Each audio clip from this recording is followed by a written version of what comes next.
원달러 환율이 마지노선으로 읽히는 1,080원 선에 다가서자 외환당국이 칼을 빼들었습니다. 박지원 기획재정부 장관이 최근 외환시장 변동성 확대를 지켜보고 있다. 필요하면 조치를 취하겠다라는 발언을 한 데 이어서 어제는 외환시장 움직임이 과하다면서 선물한 포지션 한도를 줄이겠다는 얘기도 흘러나왔는데요. 오늘은 환율시장 전망과 함께 관련주들 전략을 들어보도록 하겠습니다. 오늘은 전정현 전문가와 허준식 해설위원 그리고 이혜진 기자가 함께하겠습니다. 안녕하세요. 네, 안녕하십니까? 네, 반갑습니다. 환율 이야기 좀 해보죠. 재정부 쪽 발언에 힘입어서 어제 환율이 상승 마감했고 오늘도 소폭 상승 흐름 보여주고 있는데요. 구체적인 내용들을 좀 정리해 보겠습니다. 일단 은행들의 선물한 포지션 한도가 지금 어느 정도이고 또 조정이 된다면은 어떤 영향을 미치는 건지 궁금해 하실 텐데요. 이혜진 기자, 자, 어제 나왔던 이야기들 내용을 좀 정리해 주시죠. 네, 현재 외국은행 국내 지점의 선물한 포지션 한도는 자기 자본 대비 200% 수준인 것으로 나타났습니다. 국내 은행은 40% 수준입니다. 정부는 이 선물한 포지션을 각각 150%와 30%로 낮추는 방안을 검토하고 있습니다. 외환 시장을 안정시키려는 의도입니다. 정부의 계획대로 선물한 포지션을 낮추면 달러의 공급을 줄일 수 있습니다. 사실 원화 강세 속도가 급격히 빨라지면 수출 기업들이 환위험을 피하기 위해 선물안을 매도하기 마련입니다. 은행은 고객인 기업의 요청에 따라 이 선물안을 매입하게 되는데요. 은행도 기업과 마찬가지로 환위험을 피해야 되기 때문에 보유 중인 달러를 팔 수밖에 없습니다. 달러가 없으면 빌려서 팔기도 합니다. 이로 인해 현물 시장에는 달러가 넘쳐나고 환율은 떨어지게 됩니다. 이때 선물한 포지션을 축소하면 효과를 볼 수 있습니다. 쉽게 말하면 달러를 매도하거나 매입할 수 있는 범위를 줄이는 겁니다. 정부는 또 외환시장 3종 규제 세트 중 은행세를 올리는 방안도 함께 검토하고 있습니다. 네, 여러 가지 방안들이 다시 이야기가 되고 있는 것 같습니다.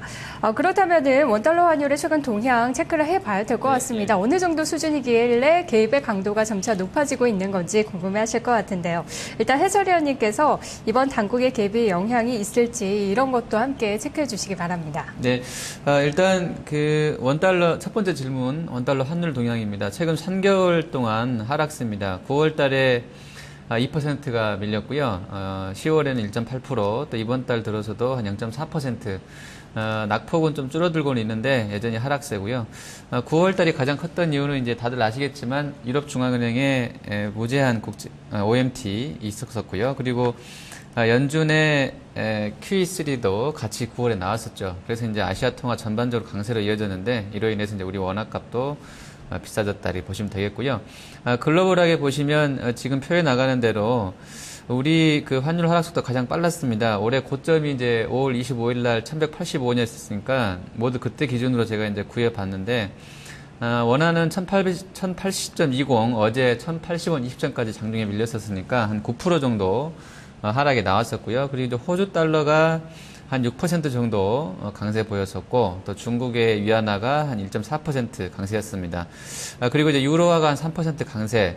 물론 이제 유로존보다 우리가 금리가 높기 때문에, 유로존보다 우리가 좀 높기 때문에 유로화 대비로 우리가 많이 오른 것은 이해가 됩니다. 근데 이제 호주 달러라든지 중국 위안화는 우리보다 금리가 훨씬 높은데, 네. 그쪽보다도 우리가 높았던 것은, 강세가 강화됐던 것은 좀 더 생각을 해볼 더 이제 토론이 필요한 이야기겠고요. 한편 이제 이 기간 중에 일본의 엔화는 79엔대에서 82엔대로 오히려 한 4%가량 올라가면서 약세로 돌아섰습니다. 이게 이제 자동차 쪽에 직격탄을 날린 것이겠고요. 그리고 이제 전체 기간 중에 달러 인덱스는 한 2% 정도 약세로 나오고 있습니다. 네. 일단은 외환당국이 개입을 하면서 하락세가 좀 진정되고 있는 모습인데 네, 맞습니다. 그래도 네, 예. 과거의 사례를 봤을 때는 네. 언제나 이 개입은 개입이었을 뿐 추세는 계속 이어지는 모습이었잖아요. 네, 이번의 그렇습니다. 영향은 어떻게 보세요? 일단 어제 개입 영향이 있다는 것을 시장이 그대로 보여줬습니다. 아침에 연저점 깰 뻔했었 80원까지 1080원도 뚫릴 뻔했었는데 기획재정부에서 그 얘기 나오고 나서 선물한 포지션 한도 조정 얘기 나오고 나서 곧바로 치고 올라갔고요. 오늘도 일단 아침 조금 주춤하다가 다시 플러스로 돌아서 있죠. 그래서 이번 조치로 인해서 이제 지금 말씀해 주신 것처럼 원달러 환율의 하락 기조가 완전히 꺾였다라고 보지는 않습니다. 저도 그렇고 대부분의 전문가도 그런 것 같고요. 다만 이제 정부가 개입에 나섰기 때문에 단기적으로는 1080원 선도 깨지기 힘들겠다 이렇게 보고 있고요. 또 이벤트성으로는 미국의 재정절벽 이슈가 연말이나 내년 상반기까지 이어질 수 있겠고요. 또 IT 빼고는 건설이나 조선 쪽에서 수주가 예전만큼 강하지 않다는 측면을 봐도 하단 지지력은 좀 견조하지 않겠냐 이렇게 보고 있습니다. 네, 알겠습니다. 자, 그렇다면 증시에 미칠 영향도 좀 점검해 보도록 하겠습니다. 전문가님, 네. 일단 원달러 환율 하락이 크게 봤을 때는 뭐 외국인 입장에서는 환차익을 노린 매수세 기대해 볼 수도 있겠지만 지금 자리에서는 사실 기대하기 어렵다라는 쪽도 있고요. 또 증시에 미칠 영향이 우호적일지 부정적일지 궁금해하시는 분들이 있을 것 같은데 어떻게 보세요? 예, 이렇게 보시면 될 것 같아요. 환율이 서서히 내린다고 한다면은 외인들도 들어와서 외환 차익을 이제 획득할 목적으로 들어올 수가 있습니다. 근데 이미 단기간에 급락을 해버렸지 않습니까? 그 추가적으로 하락할 자리가 많이 있어야 그래야 외인들도 들어와서 매수를 좀 해줄 수 있는 거거든요. 환차익 때문에. 근데 단기간에 급락을 해버리니까 더 이상 추가적으로 크게 급락할 자리가 별로 없는 거죠. 그러니까 외인들 입장에서는 추가적인 매수는 삼가하게 되는 겁니다. 거기에 일단 포인트가 있지 않나. 단기간 환율 급락이 문제다. 이렇게 말씀드릴 수 있겠고요. 그러니까 같은 맥락입니다. 두 번째 말씀드리고 싶은 것은 환율 하락이나 급등의 속도가 중요한데 천천히 내려가거나 천천히 올라갈 경우에는 주식시장에 그렇게 타격이 없어요. 그러나 하락이나 급등이 너무 빠르게 진행될 때는 그때는 문제가 된다는 거죠. 그래서 정부가 제어를 하고 있는 이유가 바로 그거고요. 그리고 세 번째로 말씀드리고 싶은 것은 뭐 전부 다 지금 업종별로 수출주가 나쁜 거 절대 아닙니다. 이거 잘못 오해하실 수가 있는데요. 현지화라든가 또는 해지라든가 이런 부분을 통해서 많이 그 부분을 해소를 하고 있습니다. 그러니까 일부 업종이 이제 마이너스 영향이 있는 게 있어요. 그건 이따 말씀을 좀 드리겠고요. 업종별로 그러니까 너무 그냥 부담감을 그냥 막연히 가지실 필요가 없다는 생각입니다. 그래서 무조건적인 두려움은 지금 현재 오히려 독이 되는 거니까요. 환율이 크게 급락해서 뭐 1,000원대 아래로 내려가는 것도 아니고 네. 대개 뭐 한 1,500, 60원 정도가 최저 찍고 올라오면 제자리 잡으면 되는 거거든요. 네, 그렇게 보고 있습니다. 네, 결국은 속도가 문제고 또 한 증권사에서 지난번에 분석하기로는 1,100원에서 1,150원대가 외국인의 매수를 기대하기에는 가장 좋은 자리다라는 지적도 있었는데요. 어쨌든 그 범위는 좀 벗어났습니다. 전문가님께서도 말씀해 주셨듯이 기업들이 이제는 뭐 환율의 움직임에 무차별적으로 당하기보다는 얼마나 해지를 잘 하고 있는가가 좀 중요할 것 같은데요. 가장 걱정되는 쪽은 역시 중소기업일 것 같습니다.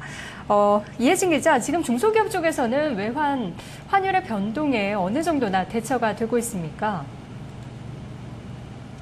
네, 지난 12일 중소기업청 자료를 보면 적극적으로 환위험 관리를 하고 있는 중소기업의 비중이 전체의 19.4%에 불과한 것으로 나타났습니다.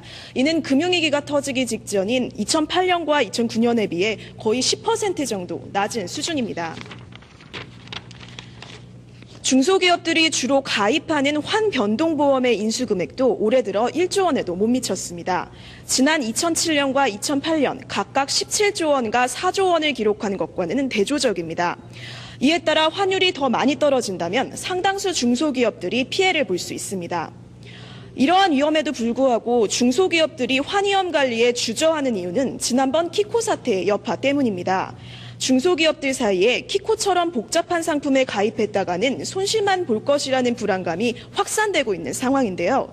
전문가들은 중소기업의 경우 환율 변동성에 매우 취약하기 때문에 방어책을 어느 정도는 마련해야 된다고 조언했습니다. 환율이 순식간에 급락할 경우 피해가 극심하게 번질 것을 우려하기도 했습니다. 네. 오히려 키코 사태 때문에 더 열심히 방어를 하지 않을까 했는데 그것 때문에 더 피한다는 쪽도 있는 것 같고 2008년보다도 관리가 안 되고 있다는 게 상당히 충격적인 것 같습니다. 자, 그렇다면 우리는 좀 하나하나씩 떼어놓고 생각해 볼 필요가 있을 것 같아요. 뭐 일반적으로 생각하는 업종, 환율의 변동성에 취약한 쪽, 그리고 오히려 지금을 기회로 볼 수 있는 쪽 이렇게 나눠서 볼 수 있을 것 같은데요. 해설위원님께서 먼저 좀 정리해 주실까요? 네, 일단은 종합적으로 먼저 좀 정리를 좀 할게요. 그동안에 이제 이 환율 얘기 나오면서 어제도 그랬었고요. 오늘도 좀 그런 상황인데, 많이 올랐던 내수주가 상승 탄력이 둔화될 것으로 봅니다. 뭐 이렇게 자기한테 안 좋은 얘기 나오는데 그 주식 할 사람 별로 없죠. 그래서 하지만 이제 좀 길게 본다 그러면 여전히 이제 원달러는 200일선이 하락 중인 대세 하락기입니다. 그만큼 이제 원화 강세가 이어질 것으로 보고 있고요. 내년도에 아까 잠깐 오전에 보니까 뉴스에 현대차도 한 1,050원까지 내년도 전략 환율 전망치를 낮췄다고 그러는데 그 정도로 좀 이제 좋게 보고 있는 것이거든요. 원화 쪽은요. 그리고 어제 최근에 나왔던 그 한국투자증권의 전민규 박사는 1,020원 선까지로 예상을 했습니다. 내년도요. 그래서 아마 지금 레벨보다는 내년도면 좀 떨어져 있을 것으로 보고요. 다만 이제 아까도 제가 재정절벽 얘기를 말씀드렸는데 그 이슈가 이제 잘 해결돼야 되겠죠. 그거에 조금 이제 단기 변수는 될 것 같은데 그런 큰 이벤트만 잠잠하게 끝나면 지금 워낙 강세 기조는 유지될 것으로 봅니다. 그래서 내수주가 단기에 좀 등락은 있을지라도 완전히 꺾였다고 보지는 않고요. 그리고 전체적으로 글로벌하게 수출 경기보다는 내수 쪽에 좀 더 드라이브를 걸고 있는 상황이기 때문에 내수주가 환경이 예전보다는 좋은 것 같습니다. 그리고 물론 선별 작업은 해야 되겠지만 주가 흐름은 실적이 좋다고 그러면 좀 더 좀 강하게 상승할 수도 있을 것 같습니다. 네. 재정절벽 문제가 네. 잘 해결이 안 되면 달러의 가치는 더 떨어지고 원화 가치가 더 올라간다는 아니죠. 건가요? 재정절벽 해결이 안 되면 네. 달러 급등이 나오겠죠. 네. 급등이 나오면서 네, 네, 네. 원화는 어떻게 될까요? 원화는 폭락하겠죠. 네. 알겠습니다. 자, 그렇다면은 구체적으로 좀 업종별로 나눠서 정리를 해보도록 할까요? 전문가님. 네, 우리가 이제 내수 섹터면은 유리한 걸로 생각을 하고 있지만 사실은 유리한 건 아니고요. 중립 위치에 있다고 봐야 되겠죠. 네, 중립 위치에 있는 거고. 그러니까 저는 이렇게 구분을 해봤습니다. 유리한 업종, 중립인 업종, 불리한 업종 이렇게 구분을 해봤는데요. 먼저 유리한 업종부터 보면은 항공 같은 경우는 뭐 당연하죠. 네, 유가 부분이 역시 이제 상승 효과를 달러가 약해지니까 아무래도 유가가 약해지겠죠. 그러니까 그 부분에서 플러스 요인이 발생하니까 아마도 이제 환율이 하락하는 것은 분명히 이제 상쇄가 될 거예요. 그리고 외화 부채 있는 거는 잘 아시다시피 역시 플러스 요인이 이제 될 겁니다. 그리고 이제 두 번째로 볼 건 이제 유틸리티 업종이죠. 유틸리티. 사실 유틸리티도 이제 외화 부채 있는 것은 플러스 요인이 돼요. 그리고 두 번째로 말씀을 드리고 싶은 것은 역시 유류를 해외에서 수입하는 거. 그거는 유가 역시 베이스 떨어지니까 그 부분을 이제 플러스 요인으로 볼 수 있습니다. 그리고 철강이나 비철 같으면 우리가 그냥 막연히 수출을 하니까 좀 불리하지 않겠느냐. 이렇게 막연히 생각할 수 있는데 사실은 그렇지는 않습니다.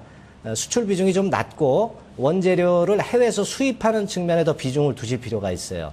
그 베이스가 낮아지기 때문에 결과적으로는 플러스 요소가 있고 외화 부채가 자산보다 조금 더 많습니다.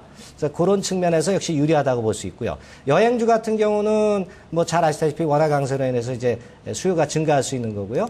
그렇게 볼 수 있습니다. 자, 그러면 우리가 내수주는 사실 도움이 되는 건 아니에요. 다만 이제 환율 하락의 피해를 벗어나서 중립이 되는 거죠. 그래서 중립업종을 한번 보면은 IT 쪽은 우리가 보통 매출은 달러 베이스로 나오게 되니까 어떻게 됩니까? 떨어지겠죠.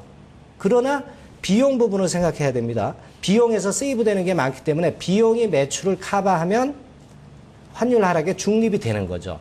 되게 그래요. 그래서 반도체 디스플레이 같은 경우도 매출보다 이제 감가상각 비중, 요게 크기 때문에 그걸로 이제 보충이 된단 말이에요. 네, 그래서 그런 측면이 중립이고 원재료 장비 구매는 달러 베이스로 한다. 그러니까 수출 달러로 해서 달러로 결제해주면 되니까 손해볼 건 없죠. 네. 네, 중립이란 얘기예요. 네, IT 세트 업체나 IT 부품 업체도 마찬가지인데요.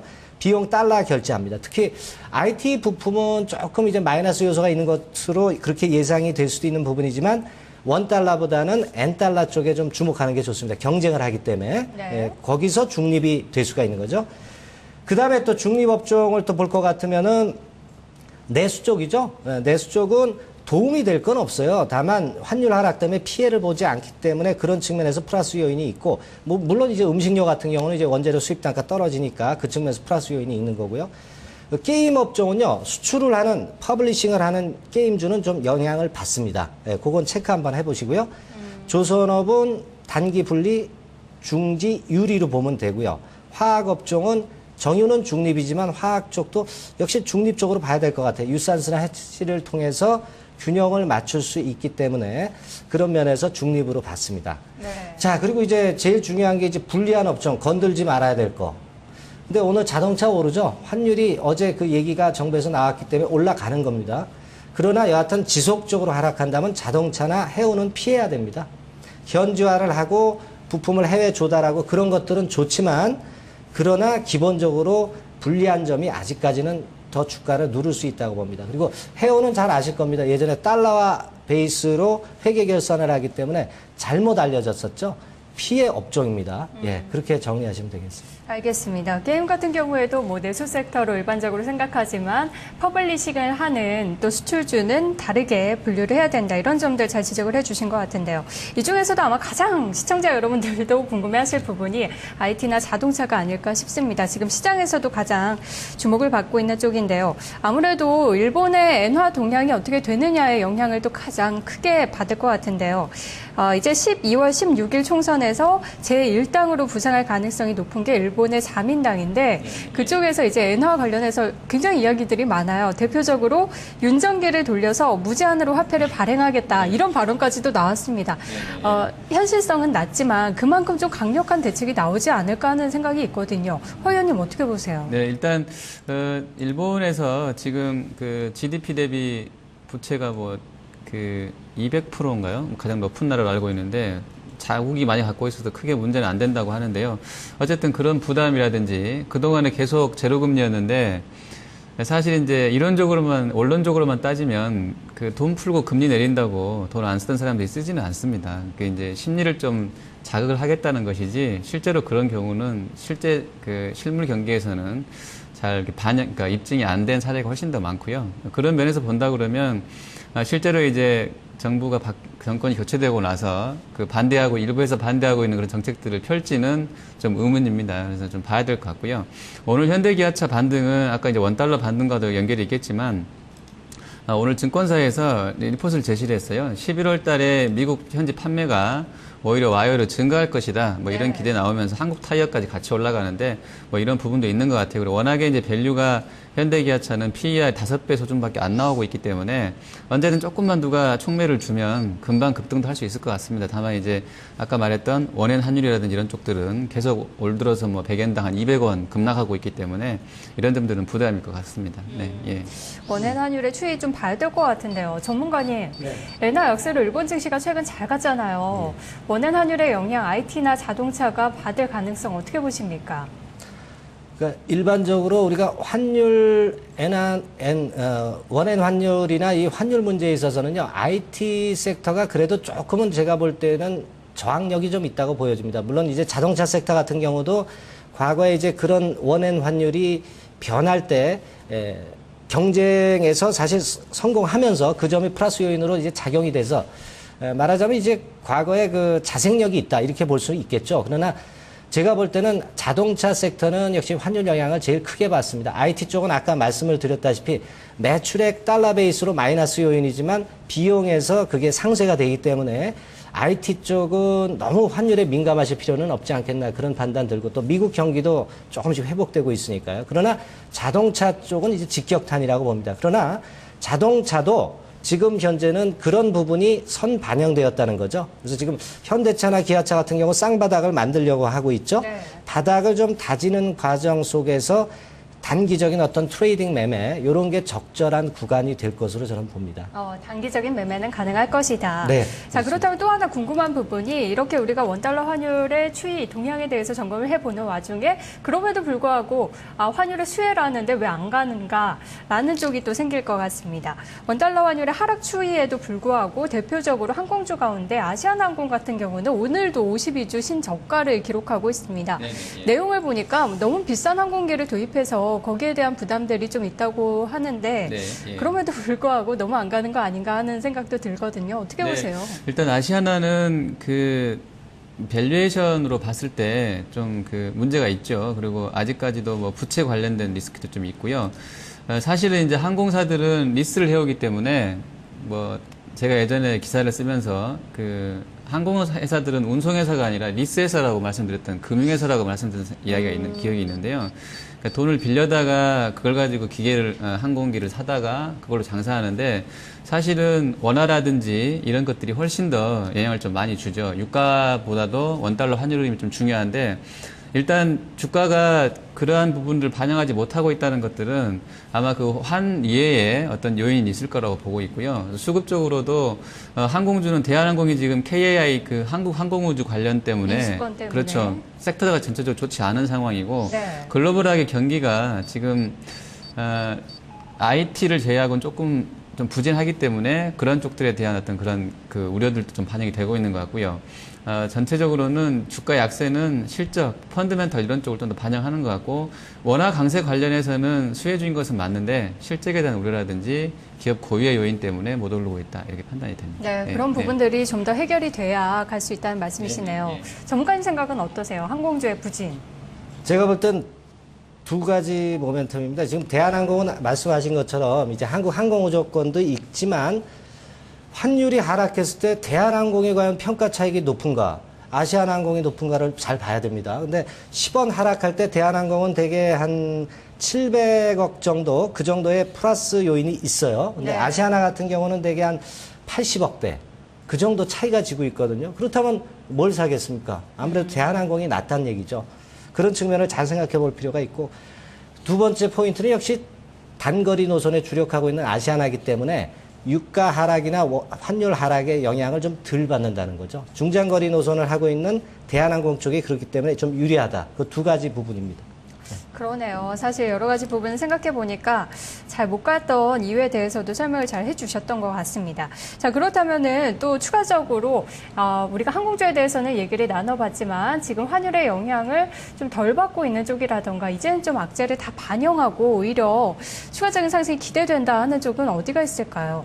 네, 일단 그 오늘 주제가 이제 원달러 하락세가 진정되냐 뭐 이 네. 주제잖아요. 그래서 이제 사실은 아까도 말씀드렸지만 길게 봐서는 진정된다고 보는 사람이 별로 없다. 이제 이게 네. 포커스죠. 그래서 굳이 편을 가르자면 수출주보다는 내수주가 그래도 된다, 이런 것이겠고요. 수출주 내에서도 자체 경쟁력을 갖고 있는 글로벌 업체들, 뭐 IT나 현대차, 현대기아차 계열은 나쁘지 않을 것 같습니다. 그 이외에 경합을 해야 되는 다른 화학, 철강, 정유 이런 쪽들은 힘들겠다라는 말씀이고요. 그리고 환율에서 사실은 영향을 받지 않은 회사라고 그러면 없다고 봐야죠. 다 이제 영업을 하는 것이고 국제화되어 있는 상황이고, 우리는 내수주를 하더라도 자원이 없는 빈국이기 때문에 끌어다 써야 되기 때문에 환율하고 무관한 회사가 있다고 하는 것은 좀 어폐가 있고요. 네. 그래서 이제 전체적으로 환율은 어제도 잠깐 저희가 이 시간 주제에서 말씀을 드렸습니다만, 환율은 두 가지 영향을 주게 되죠, 시장에. 기업 자체적으로는 영업이익에 영향을 주게 되고, 그러니까 실적에 영향을 주게 되고, 한 가지는 또 외국인의 투자, 수급에 영향을 주기 때문에 거기에 따른 어떤 밸런스가 되게 중요하죠. 그래서 이제 항상 우리가 생각할 때 환율이 하락으로 가면 IT랑 금융주가 가장 강하죠. 외국인 매수가 강하게 들어오기 때문에 시총 비중대로 삽니다. 그래서 그렇게 강한 거고요.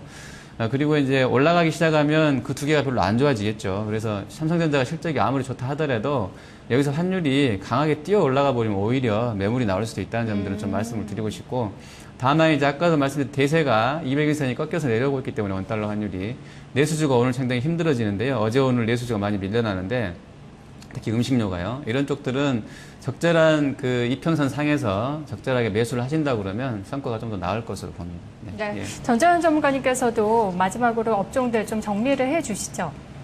예, 제가 볼 때는 그렇습니다. 환율 수출주 영향을 받기 때문에 IT나 자동차 다 나쁘다, 이렇게 볼 건 아니고요. 네. 자동차는 이미 그 영향을 많이 받았고, 요즘 정부가 환율을 제어하려는 움직임이 있고, 그리고 되게 연말 환율을 되게 이전에도 말씀을 드렸습니다만 1080원대로 맞추려고 합니다. 그렇다면 자동차 쪽이 더 크게 환율 하락 효과로 밀릴 요소는 없다고 봅니다. 바닥을 만드는 과정이 좀 진행될 것 같고, 또 IT 수출주 쪽은 아까 말씀드렸다시피 매출과 비용 측면에서 매출의 감소를 환율 하락으로 인한 비용으로 상쇄를 할 수 있기 때문에 네. 부담이 없어요. IT 쪽은 역시 주도 섹터로서 계속 갈 것이고, 자동차 쪽은 이제 바닥을 만들면서 단기 트레이딩 하기에는 좀 적절한 환경이 되지 않겠는가, 그렇게 보고 있습니다. 환율에 대해서는 급속한 급락은 없다라고 보시고요. 네, 대응하시는 게 좋겠습니다. 네. 알겠습니다. 하락 추세는 이어지겠지만 그래도 IT나 자동차에는 큰 영향은 없을 것으로 보인다. 이렇게 정리해 볼 수 있겠네요. 오늘 토론 여기서 정리하겠습니다. 오늘 말씀 고맙습니다. 감사합니다.